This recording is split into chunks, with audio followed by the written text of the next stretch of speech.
Welcome to Rashmi's रसोई। उन्हाळा एवढा चालू झालाय का दुपारच्या वेळी तर बाहेर जाणं नकोसच वाटतं आणि घरात तर सुकी मच्छी आपल्या भरलेली असते।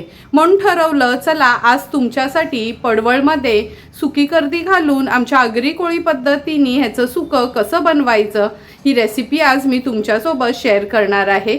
त्यासाठी हा व्हिडिओ तुम्ही शेवटपर्यंत बघा आणि माझ्या चॅनलला लाईक, शेअर अँड सबस्क्राईब करा।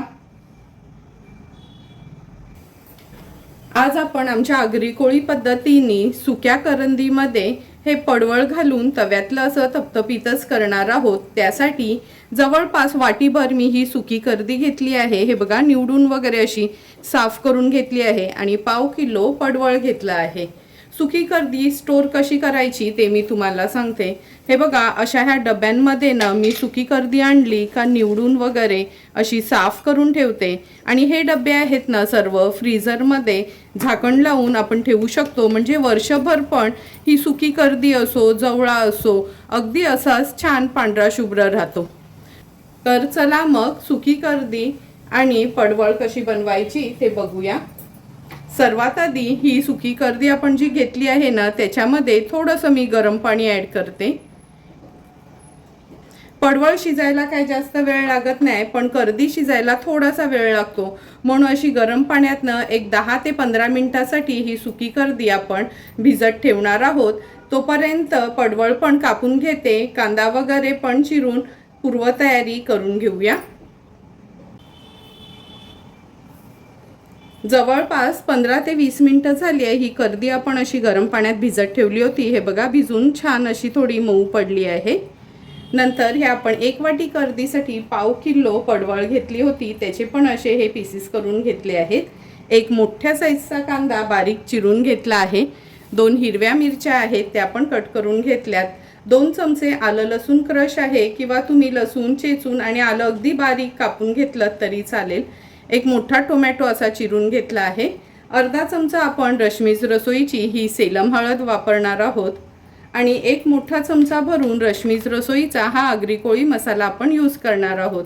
जर तुम्हाला रश्मीज रसोईची ही सेलम हळद, आगरी कोळी मसाला, मिरची पावडर, गरम मसाला किंवा धणा जिरा पूड ऑर्डर करायची असेल तर नक्की मला कमेंट करून सांगा, घरपोच तुम्हाला हे मसाले अवेलेबल असतील। तर चला मग पूर्वतयारी तर आपली झालीच आहे। आता ही कर्दी आहे ना सुकी स्वच्छ 2 ते 3 पाण्यात मी धुवून घेते, नंतर लगेचच आपण पडवळ घालून कर्दी बनवायला सुरुवात करणार आहोत। पडवळ घालून सुकी कर्दी बनवण्याकरता गॅसवर आपण हा पॅन ठेवला आहे। 3 चमचे एवढं तेल घेणार आहोत। तेल पण छान गरम झालं आहे। आता फोडणीला आपण हिरवी मिरची आणि कांदा ॲड करूया।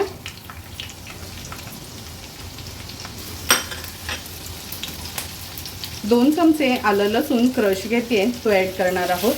कधी पण पालेभाजी असो, अशी ही तव्यातली कर्दी असो, जवळा असो, पेस्ट यूज करण्याच्या ऐवजी ना असा क्रश वापरायचा, नाहीतर सरळ लसूण वगैरे चेचूनच यूज करायचा।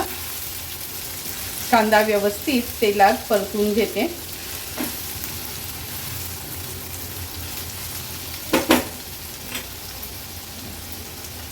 आता झाकण ठेवून लो फ्लेमवर कांदा आपल्याला शिजवून घ्यायचा आहे।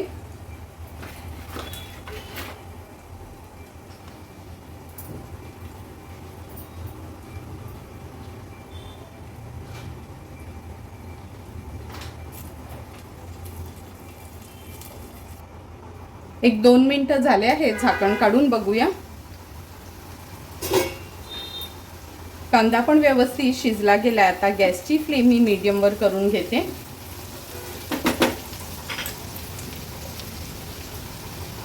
अगदी अर्धा चमचाच हळद ॲड करणार आहोत।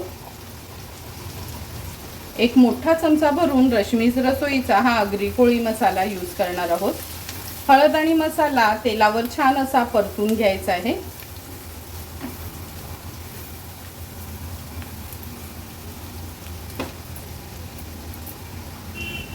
हळद आणि मसाला तेलावर परतून झाला की आपण ही स्वच्छ धुवून घेतलेली सुकी कर्दी ॲड करूया।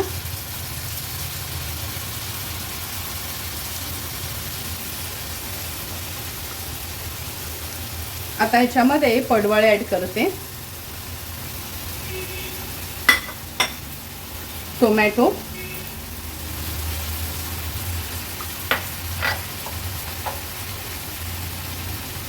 चवीप्रमाणे मीठ, 2 कोकमाची टापं घेतली आहेत ती ॲड करते। आता कैरीचा सीझन आहे ना, तुम्ही ह्याच्यामध्ये कैरी पण घालू शकता। व्यवस्थित मिक्स करून घेते हाय फ्लेमवर।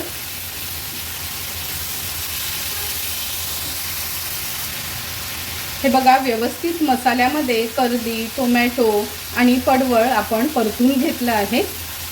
आता ह्याच्यावर झाकण ठेवूया आणि लो फ्लेमवर एक 7 ते 8 मिनिटासाठी ही सुकी कर्दी आणि पडवळ शिजवून घेणार आहोत। फक्त लक्षात ठेवायचं आहे, थेंबभरी पाणी ह्याच्यात ॲड करायचं नाही। 8 ते 10 मिनिटं झाले, झाकण काढून बघूया। तुम्ही बघू शकता वाफेवरच हे बघा कर्दी पण छान अशी थपथपीत झाली आहे। थेंबभरी आपण पाण्याचा वापर केला नाही तरी सुंदर अशी आपली कर्दी आणि पडवळ शिजलं गेलंय। व्यवस्थित मिक्स करून घेते हाय फ्लेमवर।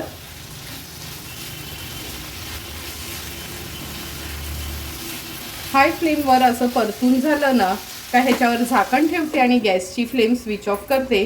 2 मिनिटं जरा वाफ कमी झाली की झाकण आपण उघडून बघूया। एक 2 मिनिटं झाली आहेत, झाकण काढून बघूया। सुंदर असं आपलं पडवळ आणि सुकी कर्दी तयार झाली आहे। व्यवस्थित मिक्स करून घेते आणि थोडीशी कोथिंबीर ॲड करून आपण हे सर्व करण्यासाठी पडवळ आणि सुकी कर्दी आपली तयार झाली आहे। तयार झालेली पडवळ आणि सुकी कर्दी तव्यातली आपण सर्व करून घेतोय। ही सुकी कर्दी आणि पडवळ आहे ना, तुम्ही भाकरी, चपाती किंवा न तांदळाच्या पिठाचे आमच्या कोळी लोकांमध्ये ना पोळे बनवले जातात, त्याच्यासोबत पण खाऊ शकता। थेंबभरी पाणी न वापरता आपण चमचमीत असं सुकं कर्दी आणि पडवळची ही रेसिपी तयार केली आहे। तुम्हाला पण जर मी बनवलेली सुकी कर्दी आणि पडवळच्या रेसिपीची आवडली असेल तर तुम्ही पण नक्की माझ्या पद्धतीने ही रेसिपी एकदा घरी ट्राय करा आणि मला कमेंट करून सांगा की तुम्ही बनवलेली ही सुकी कर्दी आणि पडवळ कशी झाली आहे ती। जर तुम्हाला मी बनवलेल्या पडवळ आणि सुक्या कर्दीचा हा व्हिडिओ आवडला असेल तर नक्की माझ्या चॅनलला तुम्ही लाईक, शेअर आणि सबस्क्राईब करा। Thank you for watching my video.